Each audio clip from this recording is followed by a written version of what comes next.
5शी 9, 7 2शी 25, तर 9 7शी किती? या पर्यायापैकी आपल्याला उत्तर शोधायचं आहे. तर बघा आपण काय करूया आता? 8 वजा 5 करूया. सांगा 8 वजा 5 बरोबर 3 आणि मग 3चा वर्ग करूया. 3चा वर्ग किती आहे? 9 म्हणजे 9 आलं का?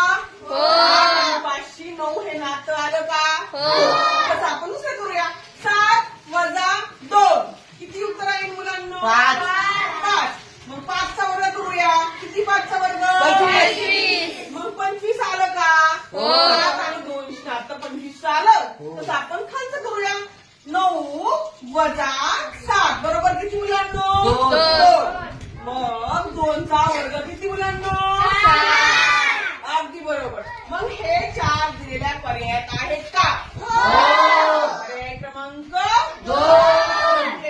9 आणि 7ची नातं कुणाबरोबर